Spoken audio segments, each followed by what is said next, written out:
कि वो लोग अच्छे तरह से अब आए हैं, तो अच्छे तरह से मैं उम्मीद करता हूँ कि वो पढ़ाई का काम भी करेंगे।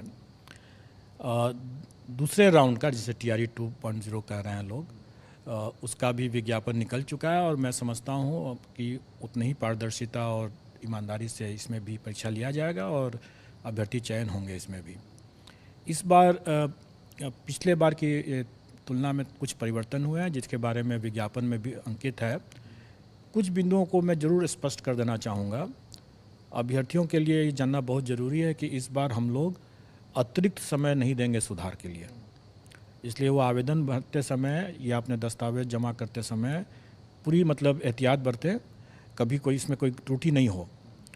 अगर किसी कारणवश अगर त्रुटि रह जाता है तो उन्हें बेहतर होगा कि वो नया आवेदन दें, नया निबंधन कराएं, नया आवेदन दें। सर मैं आपको रोकना चाहूँगा। सर क्या एक अभ्यर्थी जिसे उसने अप्लाई कर दिया, ठीक है, उसने सबमिशन हो गया उसका, तो क्या वही अभ्यर्थी सर उसी आधार कार्ड पे दोबारा वो आवेदन दे सकता है?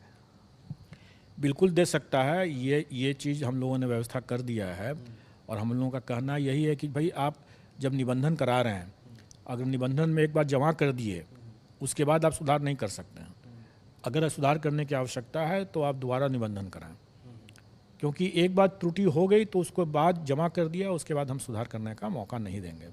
उसी तरीके से आवेदन में भी है। आवेदन जमा करने के लिए कि पहले अपनी भरकर वो अपना देख लें कि भाई सब तरह से वो ठीक है कि नहीं है।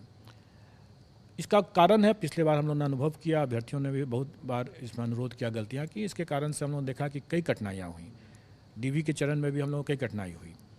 इसलिए हम लोग इस बार बहुत सतर्क हैं और इस बार हम चाहते हैं, अभ्यर्थी भी अनुभवी हैं तो हम अपेक्षा भी करते हैं कि वो भी ज़्यादा सतर्क रहेंगे। इस बार कोई दूसरे मतलब साइबर कैफ़े या किसी और स्तर से कोई गलती हो जाए तो वो गलती उनकी मानी ही जाएगी और उसके लिए उनको खामियाजा भी भुगतना पड़ सकता है। इसलिए सतर्कतापूर्वक अपना भरें, सही तरीके से हो जाएगा। फिर सर कई अभ्यर्थियों के सवाल ये आ रहे थे कि जैसे 6 to 8 में है, किसी का सोशल साइंस पे उसने ग्रेजुएशन में हिंदी भी रखा है और अंग्रेजी भी रखा है, तो क्या सर वो जो अप्लाई करने के टाइम में क्या सर वो हिंदी सब्जेक्ट भी दे सकता है, अंग्रेजी सब्जेक्ट भी दे सकता है, या फिर वो 6 to 8 के लिए 2 अलग अलग फॉर्म भर सकता है क्या? और इसी से जुड़ा एक सवाल ये है क्या उनकी परीक्षा वो एक दिन में होगी या अलग अलग होगी, ये क्या होगा सर? देखिए, पिछले बार भी TRE 1 में भी ये शर्त था कि जिस विषय में STET किए हैं उसी विषय में वो परीक्षा दे सकते हैं। अगर उसने 2 विषय में अगर STET कर भी रखा है तो उसमें से किसी एक को चुनना होगा उनको। वही शर्त इस बार भी है। लेकिन हाँ, अगर उसने दोनों में कर रखा है, जैसे अमूमन ऐसा नहीं हुआ होगा, लेकिन मान लीजिए अगर ऐसा कोई कर लिया होगा तो उसको एक ही में चुनना होगा उसे। लेकिन इसमें थोड़ा सा एक इशू है, वो ये है कि कल्याण विभाग की भी कुछ वैकेंसी है, लगभग 1000 टोटल है। वो भी इसमें इस परीक्षा में सम्मिलित है। उसमें दो पेपर ऐसे हैं जो कि शिक्षा विभाग की वैकेंसी से मिलता जुलता है लेकिन उसके बावजूद भिन्न भी है। वो एक है भाषा और दूसरा है संगीत कला। शिक्षा विभाग में जैसे आपने भाषा के बारे में पूछा तो उसमें भाषा के लिए अलग अलग भाषा है, जबकि कल्याण विभाग में भाषा करके एक ही वैकेंसी है, एक ही पद, एक ही कैटेगरी ऑफ वैकेंसी है और उसमें हिंदी भी हो सकता है, उसमें इंग्लिश भी हो सकता है। स्वाभाविक है कि उसमें दोनों हमें अगर हम लोग क्रिकेट की भाषा में समझें तो उसमें थोड़ा ऑलराउंडर की ज़रूरत है। वही स्थिति संगीत ऑब्लिक कला है, जबकि शिक्षा विभाग में उसके लिए अलग अलग बना हुआ है। म्यूज़िक के लिए अलग है, ललित कला के लिए अलग है, नृत्य के लिए अलग है, मतलब अलग अलग उसमें है। जबकि कल्याण में उसको एक ही करके इंटीग्रेटेड करके एक ही माना गया है, मतलब फिर से वही ऑलराउंडर वाले कंसेप्ट पर है। स्वाभाविक है कि इसमें जो अभ्यर्थी दोनों में देना चाहेंगे, मतलब शिक्षा विभाग में भी मान लीजिए अंग्रेजी में देना चाहें और कल्याण के भाषा में देना चाहें तो दे सकते हैं। और इसके लिए हमको भाषा जो कल्याण की जो भाषा पेपर होगा और कल्याण विभाग का जो संगीत और कला का जो पेपर होगा वो हमको अलग से लेना पड़ेगा, क्योंकि एक ही अभ्यर्थी शिक्षा विभाग का भी दे सकते हैं और फिर इसका भी दे सकते हैं, इसलिए हमें अलग अलग करना पड़ेगा इसको। सर एक सवाल ये है कि बीपीएससी ने के पास सर जो आपने जो एग्जामिनेशन कैलेंडर जारी किया था, जो शिक्षक भर्ती परीक्षा है सर, इसके साथ और भी कई लंबित परीक्षाएं हैं सर, हजारों की संख्या में एप्लीकेंट हैं, वे वेट कर रहे हैं कि क्या विभाग के पास केवल शिक्षा विभाग ही रह गया है, कि आयोग के पास कुछ और भी तो विभाग हैं सर, उसका रिजल्ट कब तक आएगा सर? इस सवाल का जवाब लोग जानना चाह रहे हैं सर। आपके प्रश्न बिल्कुल सही हैं और इसी कारण से हम लोगों ने पिछले बार भी ये स्पष्ट किया था कि जो सप्लीमेंट्री रिज़ल्ट टीआरई 1 में लोग जो मांग रहे हैं, एक तो हमें उसका डेटा नहीं आया है। जब वैकेंसी हमारे पास पता चलेगा कि कितने ड्रॉप आउट्स हैं, कितने डिस्क्वालीफाइड हुए हैं, तभी हम सप्लीमेंट्री आंकड़ा हमें पता चलेगा कि कितने देने हैं। तो उसका रिज़ल्ट हमारी प्रायोरिटी में थोड़ा पीछे जाएगा। उसके पहले जो आपने अभी प्रश्न किया कि कई ऐसी महत्वपूर्ण परीक्षाएं हैं, जैसे हमारे असिस्टेंट इंजीनियर की परीक्षाएं हैं, उसका फाइनल रिज़ल्ट देना है, हमें एपीओ के है, हमारे AAO का है, कई ऐसे और भी हैं जो आप जैसे अभी 69th पीटी का है रिज़ल्ट, उसके साथ CDPO का भी उसी में लगा हुआ है। उसके अलावा हमारे 68th का मेंस का रिज़ल्ट भी है। एपीओ का अभी हम लोगों ने इंटरव्यू भी कंप्लीट करा लिया है, लेकिन अभी उसका रिज़ल्ट ही बनाना है। उसमें कुछ हमें मेडिकल कराने हैं दिव्यांगजनों का। तो इन सब को लेकर देखा जाए तो अभी हमारे कई ऐसे मामले हैं जो काफ़ी परिपक्व हो चुके हैं, मैच्योर्ड हो चुके हैं, उनका हमें परीक्षा फल निकालना है।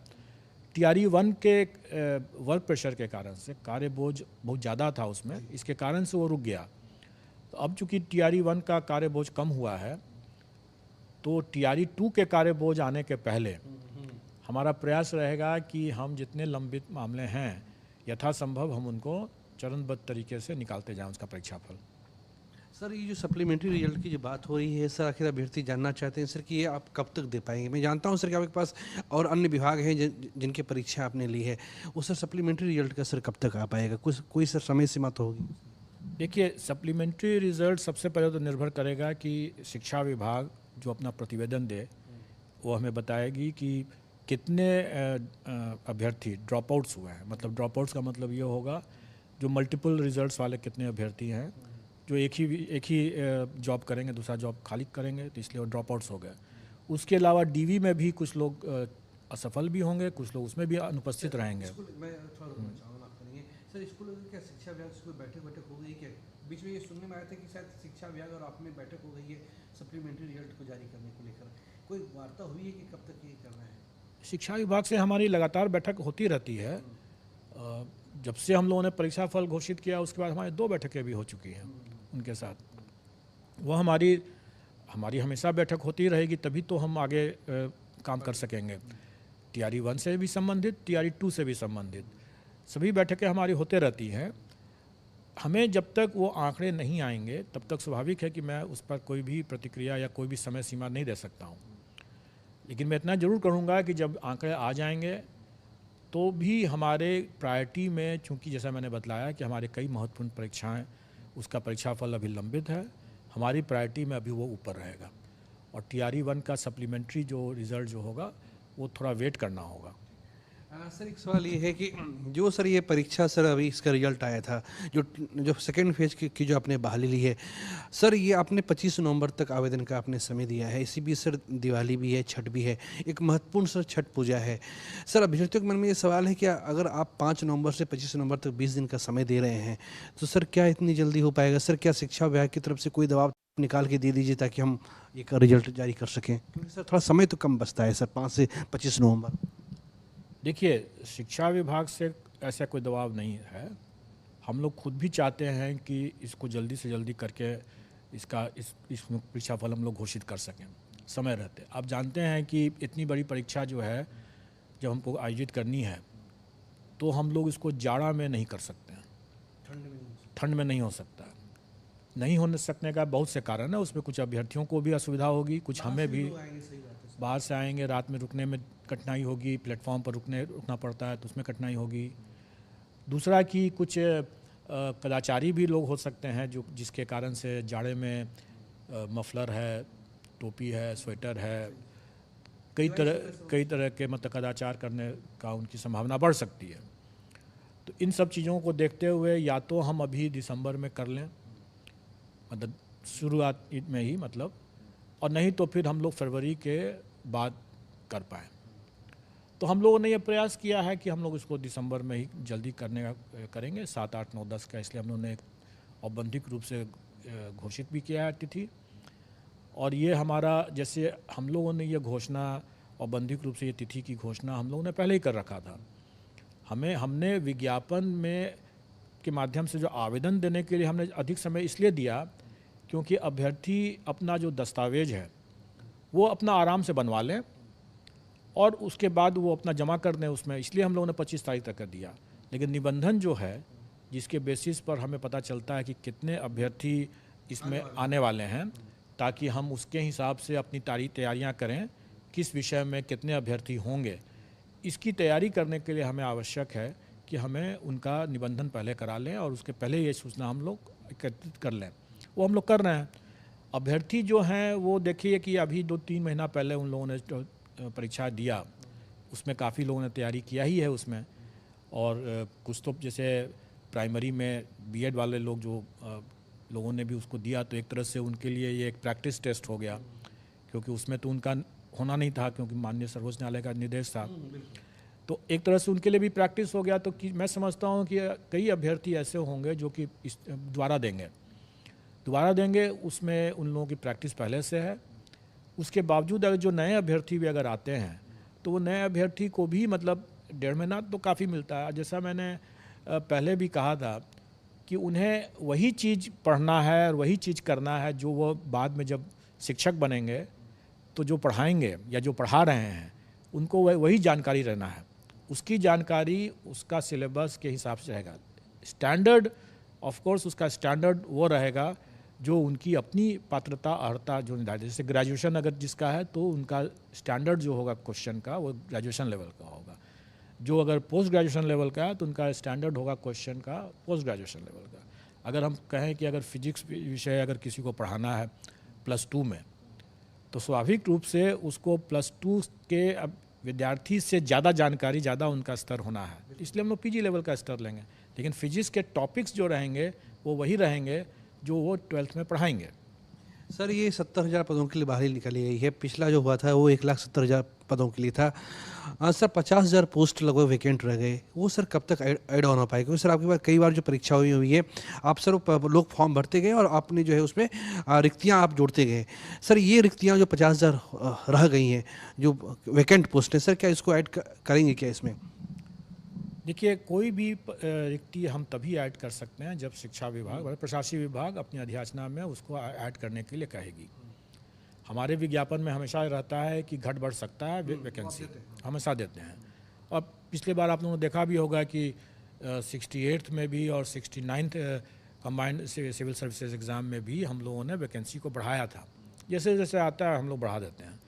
परीक्षा होने के पहले तक तो कम से कम अभ्यर्थियों को मालूम होना चाहिए कि कितनी वैकेंसी हुई, तो वो हम लोग कट ऑफ डेट उसके हिसाब से रखते हैं और वही रखेंगे इसमें भी। और मुझे पूरी उम्मीद है कि जो वैकेंसी पिछले बार नहीं भरा जा सका क्योंकि अभ्यर्थी की संख्या ही काफ़ी कम थी, अमूमन कहा जाए कि लगभग 50,000 ऐसी वैकेंसी है जो कि अभ्यर्थियों की संख्या ही कम रहने के कारण से भरा नहीं जा सकता था, संभव ही नहीं था वो। तो वो मुझे उम्मीद है कि वो कैरी फॉरवर्ड होगा और वो TRE 2 में आना चाहिए। जब आ जाएगा तो हम लोग उसको भी घोषित कर देंगे। सर बस एक आखिरी सवाल आपसे ये है कि सर इसमें कहीं कोई संदेह नहीं कि सर किसी पे उंगली उठा देना बहुत आसान काम होता है, लेकिन उसके पीछे की जो मेहनत होती है सर लोग उसे नज़रअंदाज कर देते हैं। सर आपको इसका पूरा श्रेय मिलता है, आपको हम सर ये बच्चे भी कहते हैं कि नहीं बहुत अच्छा काम किया है। सर 8 लाख अभ्यर्थी शामिल हुए थे, आपने पिछले दिनों एक लिस्ट जारी की थी जिसमें 12 लोग ऐसे थे जो दूसरे के स्थान पर परीक्षा देते हुए पकड़े गए हैं। सर ये कहाँ से हो गया ये?